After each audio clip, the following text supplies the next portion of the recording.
అందరికీ నమస్కారం. రఘురామ్స్ గాంధీగిరి యూట్యూబ్ ఛానల్కి స్వాగతం, సుస్వాగతం. ఈరోజు మనం తీసుకున్నటువంటి అంశం, మన జీవితంలో బాధ్యతలు, ఇష్టాలు రెండింటినీ సమన్వయం చేయడం ఎలా అన్న దాని గురించి ఈరోజు మనం మాట్లాడదాం. మనిషి బ్రతుకు పోరాటంలో నిరంతరం కష్టపడితేనే కానీ జీవితాల్ని ముందుకు తీసుకెళ్ళలేనటువంటి పరిస్థితి. మనిషికి కొన్ని బాధ్యతలు ఉంటాయి. వ్యక్తిగతంగా, కుటుంబ పరంగా, సమాజపరంగా కొన్ని బాధ్యతలను నిర్వర్తించాల్సినటువంటి పరిస్థితి ఉంటుంది. ఈ బాధ్యతల కోసం కొన్ని సందర్భాల్లో తన ఇష్టాలని త్యాగం చేయాల్సినటువంటి అవసరం కూడా ఉంటుంది. తను ఒకటి ఆశిస్తాడు, తను ఒకటి కోరుకుంటాడు, తను ఒకటి ఇష్టపడతాడు. కానీ జీవితాన్ని ముందుకు తీసుకెళ్ళటానికి కొన్ని ఇష్టం లేనటువంటి పనులు కూడా చేయాల్సిన పరిస్థితి ఉంటుంది. చేస్తున్నటువంటి పనులు చాలా కష్టంగా ఉంటాయి. ఇష్టం లేనటువంటి మనుషులతో కూడా కలిసి బ్రతకాల్సినటువంటి పరిస్థితి ఉంటుంది. ఇష్టం లేనటువంటి పరిస్థితుల్లో ఉద్యోగాలు, ఉన్నటువంటి వ్యాపారాలు ఇవన్నీ కూడా కొనసాగించాల్సినటువంటి పరిస్థితి కూడా నిత్య జీవితంలో మనందరం కూడా చూస్తూ ఉంటాం.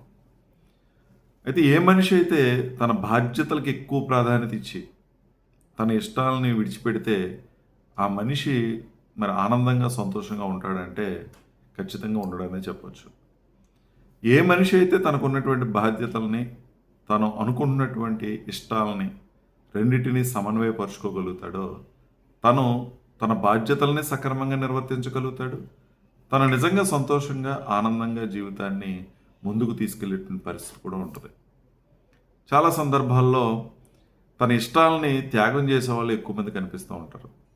అలా గనక ఇష్టాలని త్యాగం చేసి బాధ్యతల కోసమే పనిచేసేటటువంటి వాళ్ళు నిజంగా మరి బాధ్యతలను కూడా చాలా బరువుగా ముందుకు తీసుకెళ్లేటువంటి పరిస్థితి మనకు కనిపిస్తూ ఉంటుంది. అయితే మనం ఎంత బాధ్యతలు ఉన్నా ఈ రెండింటినీ సమన్వయపరుచుకుంటూ కుటుంబానికి ప్రాధాన్యత ఇస్తూ, ఆరోగ్యానికి ప్రాధాన్యత ఇస్తూ, తనకున్నటువంటి ఇష్టాలని నెరవేర్చుకునేటువంటి ప్రయత్నం తన మనిషి చేయాలి.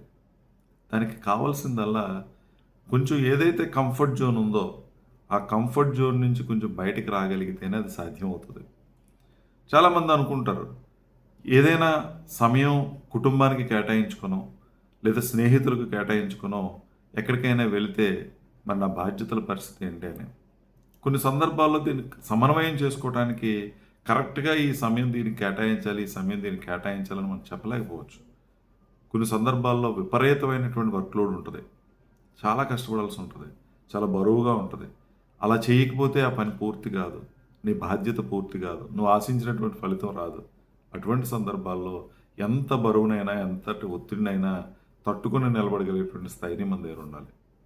కొన్ని సందర్భాల్లో నీ సొంత ఇష్టాలకి, నీ సొంత మనుషుల కోసం, నీ ఆనందం కోసం నువ్వు ఏమైతే కోరుకున్నావో, ఏదైతే చేయాలనుకుంటున్నావో దానికి సమయం కేటాయించాల్సిన పరిస్థితి ఉంటుంది. అటువంటి సందర్భాల్లో బాధ్యతలను పక్కన పెట్టినా అది ఏ విధమైనటువంటి తప్పు కాదు.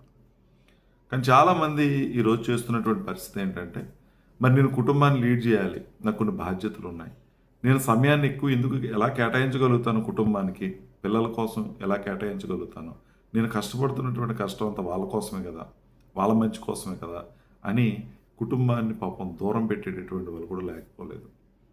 దీనివల్ల చాలా నష్టాలు జరుగుతున్నాయి. పిల్లలు మన చెప్పు చేతలో లేనటువంటి పరిస్థితి, మన ప్రేమకి నోచుకోక వేరొక ప్రేమ కోసం వాళ్ళు తపన పడటం, తాపత్రయపడటం, అది అది ఎక్కడ ఉంటే అక్కడ వెతుక్కునే పరిస్థితి మనం ఈరోజు సమాజంలో చూస్తూ ఉన్నాం. కుటుంబంలో మరి ఈరోజు వివాహేతర సంబంధాలకి కూడా ఇది ఒక ప్రధాన కారణంగానే మనం చెప్పొచ్చు. ఎంతసేపు పాపం కుటుంబ బాధ్యత కోసం కష్టపడేటువంటి వాళ్ళు ఒకలైతే, కనీస సుఖాలు, సంతోషాలు, ఆనందాలు కూడా లేవు, అది కూడా మాకు దక్కట్లేదు అనేటువంటి విధంగా పక్క చూపులు చూసేవాళ్ళు కొంతమంది మనకు కనిపిస్తూ ఉన్నారు. మనం చేయాల్సింది కుటుంబ బాధ్యతని అని అంటే కుటుంబానికి కేవలం డబ్బులు ఇచ్చేటటువంటి పని మాత్రమే కాదు. కుటుంబంలో మనుషులు ఏం కోరుకుంటున్నారో వాళ్ళ మనసు తెలుసుకొని వాళ్ళకి దగ్గరగా ఉండేటటువంటి పని కూడా మనం చేయాలి. వాళ్ళ ఇష్టాలను తీర్చేటటువంటి పని కూడా మన యొక్క బాధ్యత అనేటువంటి విషయాన్ని గుర్తించాలి. కేవలం డబ్బు ఒక్కటే ప్రాధాన్యత కాదు. వాళ్ళను బాగా చదివించేస్తానో, వాళ్ళకి అవసరమైన వస్తువులు కొనేస్తేనో, భార్యకి కావాల్సిన నగలు కొంటేనో లేదా చీరలు కొంటేనో అయిపోయిందని అనుకునేటువంటి విధంగా మనం ఉంటే చాలా ఇబ్బందులు ఎదురయ్యేటటువంటి పరిస్థితి ఉంది. ఎందుకంటే మనస్సు ఆనందంగా, సుఖంగా, సంతోషంగా ఉండాలని కోరుకుంటారు. ఎంత డబ్బున్నా కావాల్సింది సంతోషం కావాలి, ఆనందం కావాలి, కుటుంబంలో ప్రేమలో ఆప్యాయతలు కావాలి, దగ్గరతనాలు కావాలి. సో ఈ సమతౌల్యం పాటించకపోతే చాలా ఇబ్బందులు ఎదురవుతాయి. మనిషికి ప్రధానమైనటువంటిది ఆరోగ్యం ఉండాలి, అలాగే కుటుంబం ఉండాలి. ఈ ఆరోగ్యం, కుటుంబం ఉండాలి అని అంటే డబ్బు అవసరమే. నీ బాధ్యతలను నువ్వు నిర్వర్తించినంత మాత్రం చేత నువ్వు పరిపూర్ణమైనటువంటి వ్యక్తి కాలేవు. కేవలం ఆర్థికంగా మనం సపోర్ట్ చేస్తున్నంత మాత్రం చేత మన కుటుంబాన్ని బాగా చూసుకుంటున్నటువంటి వ్యక్తులు అని అనుకుంటారు అని అంటే అది పొరపాటే అవుతుంది. కాబట్టి నీ ఇష్టాలు నీకు ఉంటుంది, కుటుంబంతో గడపాలని, పిల్లలతో స్పెండ్ చేయాలని. కానీ నీ బాధ్యతలు అలా చేయకుండా నేను అడ్డుకునేటువంటి పరిస్థితి ఉన్నప్పటికీ కూడా నీ యొక్క బాధ్యత ఇది కూడా కుటుంబాన్ని చూసుకోవాల్సినటువంటి బాధ్యత మన ఉంది, మన ఇష్టాలని నెరవేర్చుకోవాల్సినటువంటి పరిస్థితి కూడా మనకు ఉంది అనేటువంటి వాస్తవాన్ని నువ్వు గ్రహించగలిగినప్పుడు ఈ రెండింటిని మనం సమన్వయపరచుకోగలుగుతాం. ఉన్నటువంటి సమయాన్ని ఏ రకంగా ప్లాన్ చేసుకోవాలనేటువంటి విషయంలో మెలకువలు మనం నేర్చుకోగలిగితే, దేనికి ఎంత ప్రాధాన్యత ఇవ్వాలి అనేటువంటి విషయాన్ని కూడా మనం తెలుసుకోగలిగితే మన ఇష్టాలను మనం పూర్తి చేసుకోగలుగుతాం. చాలా సందర్భాల్లో మనం చాలా ఇష్టపడుతూ ఉంటాం, ఇది నాకు చేస్తే బాగుంటుంది. ఎందుకంటే మనకు కొన్ని లక్ష్యాలు ఉంటాయి చిన్నప్పటి నుంచి, నేను ఎలా ఉండాలి, ఎలా చేయాలి, ఇది సాధించాలని అనుకుంటాం. కానీ ఈ బ్రతుకు పోరాటంలో, ఈ చట్టంలో ఇరుక్కొని అవి ఏమీ సాధించలేనటువంటి వాళ్ళు చాలామంది ఉంటారు. అన్ని బాధ్యతలు నెరవేర్తించేసిన తర్వాత నువ్వు అనుకున్న ఇష్టాలను పూర్తి చేయాలని అంటే మన దగ్గర ఓపిక ఉండకపోవచ్చు, లేదా మన ఈ భూమి మీద కూడా ఉండకుండా పోయే పరిస్థితి కూడా ఉంటుంది. అంటే జీవితం చాలా చిన్నది కదా. అయితే బ్రతికున్నప్పుడే అన్నీ మనం చేసుకోవాలి, ఆస్వాదించాలి, నీ ఇష్టాలను నువ్వు నెరవేర్చుకోగలగాలి.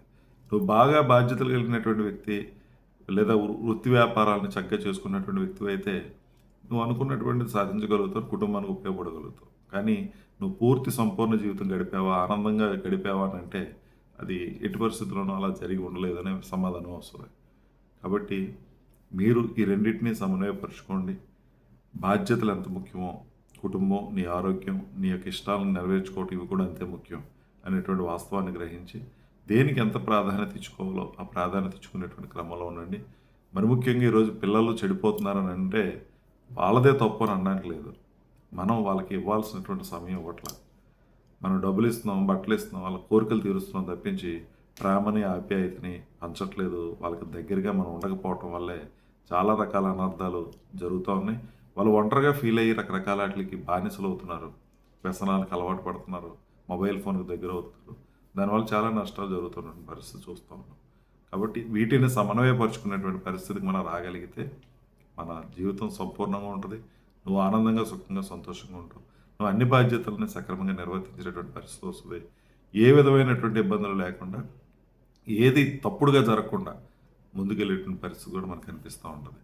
కాబట్టి ప్రస్తుత సమాజంలో, ఈ పోటీ ప్రపంచంలో మనం దాని వెంటే పడిపోకుండా నీ ఇష్టాలను నెరవేర్చుకునే ప్రయత్నం కూడా చేయి. కుటుంబానికి దగ్గరగా ఉండు, ఆరోగ్యాన్ని పరిరక్షించుకో. అందరికీ మంచి జరుగుతుంది, నువ్వు కూడా సుఖంగా, సంతోషంగా, ఆనందంగా ఉంటావు. కాబట్టి ఈ రెండింటినీ సమన్వయపరుచుకునేటువంటి విధంగా మీరు అందరూ కూడా ప్రయత్నం చేయాలని ఆశిస్తూ, ఓపికగా వీడియో చూసిన ప్రతి ఒక్కరికి పేరు పేరున కృతజ్ఞతలు తెలియజేస్తూ సెలవు తీసుకుంటున్నాను. ఈ వీడియో మీకు నచ్చినట్లయితే లైక్ చేయండి, షేర్ చేయండి, కామెంట్ చేయండి. మరిన్ని వీడియోల కోసం ప్రక్కనే ఉన్న బెల్ ఐకాన్ ను క్లిక్ చేయండి. నా ఛానల్లో వచ్చే మరిన్ని ఇంట్రెస్టింగ్ వీడియోల కోసం సబ్స్క్రైబ్ చేయండి రఘురామ్స్ గాంధీగిరి యూట్యూబ్ ఛానల్.